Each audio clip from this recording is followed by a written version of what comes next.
Hello everyone.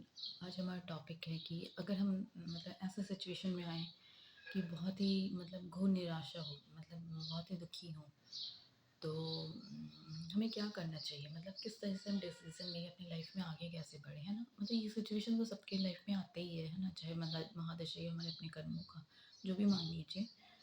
तो situation तो आते ही, अगर इंसान है तो इस दुनिया में, अगर इंसान जो भी अगर इस दुनिया में आए तो हमें दुख तो होगा ही। कभी कभी होता है कि घोर निराशा लगता है क्या कर ले अपने साथ, है ना। वो सिचुएशन तो उस टाइम हम क्या करें, तो कि हम कुछ गलत ना करें अपने साथ, है ना, या किसी और के साथ। तो उस टाइम हमें क्या करना चाहिए। तो पहले मुझे भी बहुत गुस्सा आता था, जैसे कुछ नहीं हुआ तो फिर मेनली तो देखिए सबसे बड़ा तो यही बात होता है ना कि सबसे बड़ा आपको हमेशा करियर के लिए ही आप सोचते हैं। तो मेरे अंदर भी बहुत वो चीज़ आता था कि मेरा नहीं, मैं सेटल नहीं हूँ। मैं अच्छी लड़की थी पढ़ने में, बट मैं सेटल नहीं हो पाई, मतलब तो बहुत निराशा था। तो फिर मुझे जब जब थोड़ी मैं स्पिरिचुअल हुई, मैं बहुत ज़्यादा तो नॉलेज नहीं है मुझे, बट मुझे समझ में आया कि नहीं, पूर्व जन्मों का कर्म है, या जो हम इतना दुख झेल रहे हैं। तो कुछ पॉइंट अगर हम ध्यान में रखें, ठीक है, कि इस सिचुएशन में हम कैसे अपने आप को संभाल सकते हैं, तो उससे हमारा लाइफ ज़रूर सुधरेगा। और मैं खुद भी फील कर रही हूँ, ऐसा नहीं कि मैं बताई बातों पे। तो अब वो खुद ही पता नहीं दिमाग में कैसे आ जाता है ये चीज़ भी होता है, जब भगवान किसी को समझाने का वक़्त आता है ना, तो वो खुद ही समझा देते हैं। तो जैसे ही मुझे समझ में आया कि अगर हमारे साथ कुछ भी हो रहा है, तो वो हमारे पूर्व जन्मों का कर्म है ना। तो मैं हमेशा भगवान से एक बात, ये इस तरीके से बोलती हूँ कि भगवान, अगर मैंने पूर्व जन्म में कर्म किया है तो मुझे उसी जन्म में सज़ा दे देता है, इस जन्म में क्यों दे रहे हैं। मुझे याद क्यों नहीं है वो सब चीज़, फिर भी मैं सॉरी सॉरी बोलती रहती हूँ। ये चीज़ होता है कि मुझे माफ़ कीजिए, मंत्र वगैरह जाप करती रहती हूँ, मतलब कि मैं डिप्रेशन में नहीं जाऊँ, क्योंकि मैं एक हाई हाई लेवल के डिप्रेशन में जा चुकी लड़की थी, ठीक है। स्पेशली मेरे पापा के डेथ के बाद और मेरा कहीं बाहर निकलने का कोई वो नहीं बन पा रहा था। चाह होता है ना कि इंसान करस्पॉन्डेंस कर रहा है, कोई जॉब नहीं कर रहा है, तो घर पे ही रहना हमेशा, कभी-कभी 1-2 महीने पे निकल जाना। और वैसे जबकि अब जब डिप्रेशन में हो तो आपको बाहर निकलने का एक ज़रिया ढूँढना चाहिए, बहुत माइंड फ्रेश रहता है। तो मैं उस टाइम निकल नहीं पा रही थी, तो मुझे घोर निराशा हो ना, तो मैं बहुत ज़्यादा हाईली डिप्रेशन में थी। मैं अपनी लाइफ़ के साथ क्या कर लूँ मुझे खुद नहीं पता था। तो उस टाइम क्या करना चाहिए ना कि मेरी वीडियो को अपने बच्चों को भी दिखाने की कोशिश कीजिए, ताकि ये सिचुएशन तो देखिए सबके लाइफ में आता है ना, चाहे बच्चे हो बूढ़े हो। आजकल तो सबके सामने भी, क्योंकि आजकल लोग ना इसलिए भी होता है ना कि लोग अपने एक तो रूटीन लाइफ कम हो गया है ना, और टेक्नोलॉजी में उलझे रह रहे हैं। जो होता है ना, सामाजिक नहीं हो पा रहे हैं, और क्या नाम है, पूजा पाठ से दूर होते जा रहे हैं। जो एक पहले में जो वो था, कल्चर था कि पूजा पाठ सबको करना है ना, तो वो चीज़, तो भगवान किसी न किसी से आपको पॉजिटिव रखते ही रखते हैं। अगर आप मुझे लगता है कि अगर आप धूप बत्ती भी दिखा दे रहे हैं, तो भगवान कहीं न कहीं आपको पॉजिटिव रखने की कोशिश करते हैं। बट गलती हमारी ही होती है कि हम इन सब चीज़ों से दूर जाते हैं, है ना? तो वो हमें सब में, जैसे मेरी मम्मी को मैं देखी हूँ, मम्मी लोगों का तो शादी तो बहुत 18-20 साल में ही हो जाता है ना? तो मम्मी को एक चीज़ मैं देखी हूँ हमेशा, जितने भी दुःख में हूँ, मैंने पूजा हमेशा की है। तो मम्मी को ना, मैंने देखा है, जैसे मेरी नानी फैमिली का सिचुएशन था, उससे मेरी मम्मी का जब बहुत ज़्यादा ही सिचुएशन ससुराल में इम्प्रूव हुआ। ये नहीं कि दुःख नहीं था, मैं ये नहीं कह रही हूँ, लेकिन मैं स्टैंडर्ड ऑफ लिविंग में देखती तो मम्मी का सबसे सही, क्योंकि मम्मी को मैंने हमेशा देखा है पूजा करते हुए, हमेशा, हमेशा। वो खुद मैं अपनी मम्मी को देखती हूँ, ये मम्मी का गुडविल टाइप का भी ये मम्मी को ऐसा सब होता है कि नहीं, ये लेडी हमेशा मुस्कुराती रहती है, कितना भी तकलीफ हो ना, हम बहुत घोर तकलीफ में भी थे ना, मम्मी हमेशा ना, होता है ना, सह लेना, और थोड़ा उसको हंस, स्माइल, हल्का सा स्माइल देख कर ही ये करना, चेहरे पे दुख नहीं आने देना, वो चीज़ हो जाता है। मम्मी में वो ताकत है। तो इस सिचुएशन में क्या करें कि जब हम बहुत घोर निराशा हो, तो एक तो पूजा पाठ हमें कभी नहीं छोड़ना चाहिए। दूसरा बात है कि हमें अपने पहले के कर्मों के लिए माफ़ी याचना, क्योंकि देखिए ये चीज़ है ना कि जैसे जो परमात्मा कहते हैं ना, जो ब्रह्मांड कहते हैं वो तो हमारे माँ माँ बाप की तरह है। और माँ बाप हमेशा ना माफ़ी मांगते हैं, मतलब वो चाहते हैं ना बच्चे हमेशा उनके पास ना माफ़ी मांगे। और माफ़ी मांगनी मतलब हमेशा मतलब उनकी बात सुने। वो तो हमारी गलती होती है, हम बात नहीं सुनते हैं। तो तो अगर हम भगवान से हमेशा माफ़ी मांगेंगे, मेरे पूरे मुझे माफ़ कर दीजिए भगवान, मैंने जो भी, अब मुझे सही डिसीजन लेने दीजिए। तो इस सिचुएशन भगवान आपकी हेल्प ज़रूर करते हैं। अगर हम अकड़ नहीं रहेंगे, नहीं मेरे साथ ही गलत हुआ, है ना? हमने कुछ गलत नहीं किया और हमारे साथ गलत हुआ है तो हम भी गलत ही करें, तो उस तब भगवान कभी हेल्प नहीं करेंगे। तो इसलिए हमेशा अपने पहले पहले कर्मों के लिए आपको माफ़ी याचना मांगनी चाहिए, है ना? और फिर ये चीज़ और एक होना चाहिए ना, सारी दो मतलब जो भी स्पिरिचुअल लोग होंगे, आप उनसे हमेशा सुबह उठकर आपको थैंक्स गिविंग, मतलब कि जो भी मेरे पास, मेरे भाई बहन अच्छे हैं, मेरे परिवार अच्छा है, मुझे आज खाने को मिल रहा है, मैं जग गई, है ना? किसी को भी नहीं पता ना कि कितने लोग तो होते हैं कि सोते हैं और फिर जग ही नहीं पाते। तो मतलब खाना पीना भी अगर मिल रहा है, क्या नाम है, खाना पीना मिल रहा है, नॉर्मल भी खाना पीना मिल रहा है, उसके भी थैंक्स। कितने लोगों को तो ठंड मतलब बाहर ही सोना खाना भी रोज़ का मिले या ना मिले, और इंडिया जैसे कंट्री में जहाँ सबसे ज़्यादा भूखे लोग सोते हैं, तो हमें हर चीज़ की छोटे छोटे चीज़ के लिए थैंक्स गिविंग सुबह सोने के बाद भी, उठने के बाद भी मतलब ये चीज़ कहना चाहिए। और सोने के पहले भी करना चाहिए रात को कि थैंक्स गिविंग, भगवान आज मेरा दिन अच्छा किया, मुझे मतलब ये दुनिया तो देखने दी है, इनसे मिलवाएँ, चाहे दुश्मन भी है, वह हम कुछ तो वो भी मुझे सबक सिखाएँ, तो उसके लिए भी थैंक्स गिविंग ही होना चाहिए, है ना? और मतलब हमेशा थैंक, कुछ भी अगर कुछ गलत भी हो रहा है आपके साथ, तो कुछ ना कुछ तो आप सीख ही रहे हैं, ऐसा नहीं कि नहीं सीख रहे हैं। तो हमेशा हर सिचुएशन में आपको थैंकफुल ही रहना चाहिए, इस नेचर के लिए, लोगों के लिए, है ना? फिर है अगर हम अपने पाप कर्मों को नष्ट करना चाहते हैं, तो उसका एक और तरीका है कि हम पेड़ पौधों की सेवा करें, ज़्यादा से ज़्यादा फूल पत्ती बन, क्योंकि हम मैंने सुना है ऐसा कि जैसे पेड़ पौधे लगाते हैं, जैसे कि कभी भी मतलब अपने घर पे ज़्यादा कैक्टस वगैरह नहीं लगाते आजकल लोग, जो बोनसाई बोनसाई जो फैशन मतलब वो नहीं होता डेकोरेशन के लिए, वो तो बिल्कुल नहीं लगाना चाहिए। क्योंकि मतलब वास्तुशास्त्र क्या हो गया कि आप किसी वस्तु को उसका क्या वाइब्रेशन आता है, क्या एनर्जी वो रिलीज़ कर रहा है ना, क्या एनर्जी वो निकाल रहा है, क्या ऊर्जा वो निकाल रहा है। तो मतलब ऐसा बोला जाता है कि वास्तुशास्त्र में कि मतलब मैं तो मिक्स कर दे रही हूँ, लेकिन पेड़ पौधे की सेवा करनी चाहिए, ठीक है? तो जैसे होता है ना कि वो तो अपनी सेवा खुद नहीं कर पा रहे, अगर हम उनकी देखभाल कर रहे हैं, और एक तो प्रकृति में ज़्यादा से ज़्यादा पेड़ लगाना ऐसे भी मतलब साइंटिफिक तरीके से भी बहुत अच्छा होता है ना, कि ऑक्सीजन मिलता है, कार्बन डाइऑक्साइड को सोखता है, वो एब्जॉर्ब करता है। तो और ये मतलब कि वास्तु के हिसाब से भी अच्छा है, तो हमें ज़्यादा से ज़्यादा फूल-वूल के पेड़ लगाना चाहिए, फल के पेड़ लगाना। अगर हम अपने घर में अगर ज़्यादा से ज़्यादा फूल गए, तो मतलब एक तरह से हमारा जनरेशन बढ़ेगा, है ना?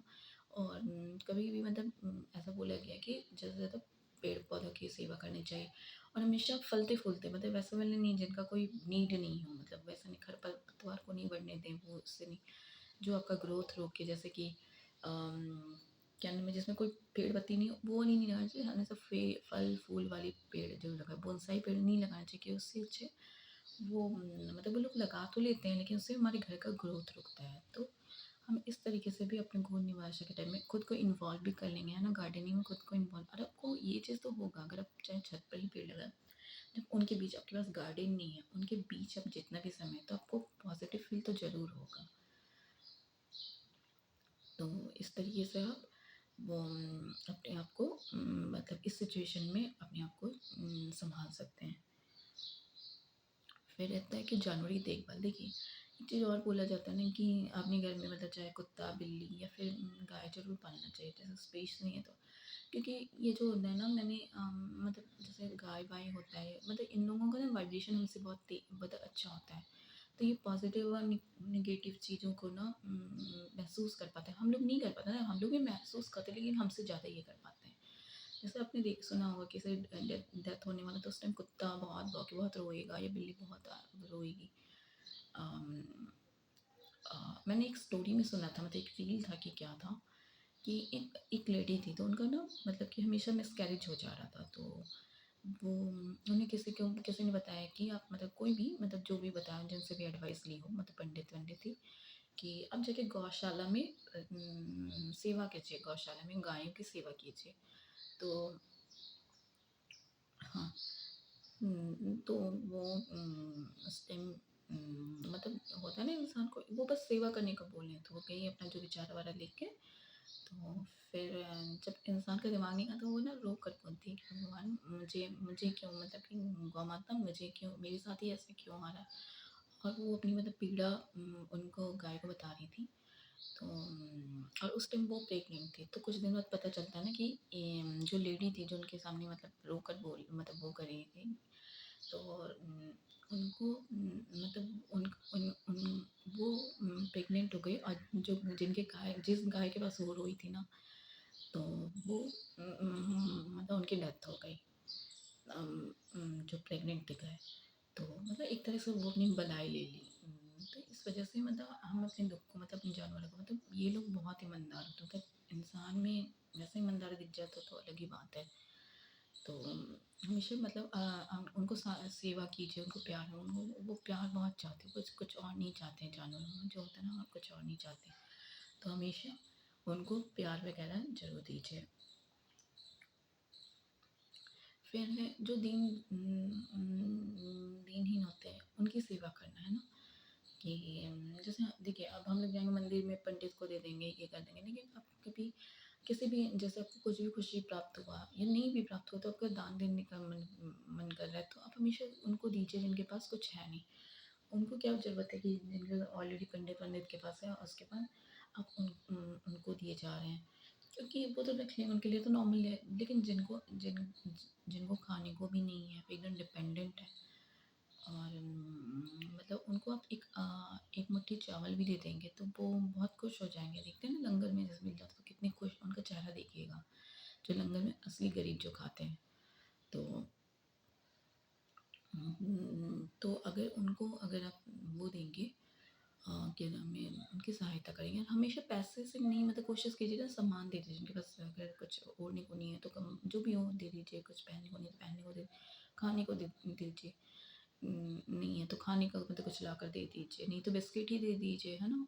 जैसे मैं तो अपने बैग में रखती हूँ मतलब बिस्किट वगैरह मैं हमेशा ट्रैवल करती हूँ तो मैं हमेशा रखती हूँ कि मुझे भूख लग जाएगा तो जैसे होता है ना कि कोई आ गया अचानक से तो मैं उनको दे देती हूँ मतलब वो चाहिए रहता है। पैसे मैं जल्दी नहीं देती हूँ कि पता नहीं क्या मिसयूज़ करने, लेकिन हाँ देखिए करने का तो वो भी कर लेंगे लेकिन फिर भी इंसान के पास रहता है ना तो खाने की पेट भरने की कोशिश करता है। इन पैसों तो ड्रिंक कर ले ये कर तो आप उनकी इस तरीके से सहायता कीजिए, है ना? और जैसे होता है ना कि अगर हमारे साथ बुरा हो रहा था क्यों क्योंकि हमने पास्ट में कुछ गलत डिसीजन लिए पास्ट में मतलब पास्ट लाइफ में है ना। तो जैसे बहुत इनडिसिसिव सिचुएशन है घोर निराशा मतलब आप तो डिसीजन ले नहीं पा रहे, आपको तो खुद पे ही शक हो रहा है। तो उस सिचुएशन में क्या करना है कि भगवान को कहना है कि भगवान अब मैं डिसीजन नहीं ले सकती हूँ। प्लीज़ आप ही लीजिए, किसी तरह से इंडिकेट कीजिए कि मैं जिस रास्ते पे चल रही हूँ वो सही जगह है। तो मतलब एक तरीके से समर्पण भाव जो कहते हैं ना वो आ जाना चाहिए। तो भगवान को खुद ही मतलब भगवान कुछ ना कुछ ऐसा ज़रूर कहे कि आपका डिसीजन सही, चाहे वो एंजल नंबर दिखा दें मतलब रिपीटिंग नंबर दिखा दें, चाहे इधर आपके घर में आ जाए या घंटी बजाए जो भी हो जिससे भगवान आपको इंडिकेट कर दें कि आप गलत डिसीजन नहीं लिए हैं। तो इस तरीके से आप अपने वो में क्या नाम है अपनी लाइफ का डिसीज़न आप इस तरीके से मतलब भगवान को लेने दें। तो इस तरीके से अपनी लाइफ का प्रॉब्लम को काफ़ी हद तक सॉल्व कर सकते हैं। ऐसा थोड़ी है कि पूरे में जो कर्म हो गया है आप उसको सुधारनी ऐसा तो नहीं है। और हमेशा मंत्र जाप मतलब एक होता है ना मन से जो मंत्र जाप अगर आप लोगों मतलब बोले अगर आप पूजा का टाइम नहीं भी लगा रहे हैं तो उस टाइम जैसे आप कुछ काम ही कर रहे हैं तो उस टाइम कुछ भी आप छोटा सा मंत्र वगैरह हमेशा जाप करते रहे अंदर ही मन के अंदर ही। क्योंकि ये बहुत रियलिटी है कि इंसान जब इंसान के दिमाग में एक साथ कितने सारे थॉट्स आते हैं, कितने सारे विचार आते हैं, अनगिनत विचार आते हैं, उसमें ज़्यादातर नेगेटिव ही आते हैं। तो अगर हम अपने दिमाग को कहीं सही जगह पे लगाएँ, सही जगह मतलब भगवान पे लगाएँ, है ना? तो वो नेगेटिव थॉट कहीं न कहीं आना बंद कर देंगे और दूसरी बात है भगवान को तो मक्खन लग ही जाता है ना? तो इस तरीके से हम क्या नाम है भगवान को अपनी सपोर्ट में ले सकते हैं और हमारे आगे का कर्म सुधर सकता है ना। और ये भी मैंने सुना है, अगर हमारे पूर्व जन्म का कर्म अगर बहुत ज़्यादा ही खराब है ना, जैसे मेरे तो होंगे तो तो फिर उस टाइम क्या नाम है, आप ऐसा कर सकते हैं कि अ, हाँ, उस टाइम आप ऐसा कर सकते हैं कि कि आप हमेशा भगवान, तो मैंने, हाँ, ये मैं डाइवर्ट हो गई। तो मैंने सुना है कि अगर भगवान का नाम जप करने से ना, वो प्रेमानंद महाराज का मैं सुनती हूँ, पहले तो मैं नहीं सुनती थी, लेकिन धीरे धीरे होता है ना, इंसान समझने लगता है, चीज़ अच्छी लगने लगती है, मतलब प्रैक्टिकल सोल्यूशन वो बताते हैं हमेशा। तो वो बोलते हैं कि अगर आपके लाइफ में अगर भगवान का नाम जप करने का यही फ़ायदा होता है, कर्म तो आपका मतलब वो तो भोगना ही है, बट उसका जो फ्रिक्वेंसी है ना, या जो उनका साइज है, फ्रिक्वेंसी में बोली सॉरी, उनका जो प्रपोर्शन है, जैसे आपका एक्सीडेंट होना रहेगा तो थोड़ा सा हल्का सा चोट लग जाएगा, है ना। जो आपको एकदम भयानक एक्सीडेंट हो रहा है भगवान के नाम से, वो थोड़ा सा सजा देंगे, लेकिन सजा देंगे, ठीक है, लेकिन थोड़ा सा देंगे, तो मतलब जो बोलते हैं ग्रह कटना, है ना, उनका जो ग्रह था वो कट गया, तो ये फ़ायदा होता है। तो हमेशा भगवान का नाम जप करते रहे, मतलब मन भी करते रहे, मैं थोड़ी कह रही हूँ कि टाइम नहीं, एकदम पूजा करके ये वो, हमेशा नाम, ताकि आपके दिमाग में हमेशा पॉजिटिव थॉट आए, है ना। Thank you everyone. इस तरीके से अपने घोर निराशा की सिचुएशन को से छुटकारा पा सकते हैं।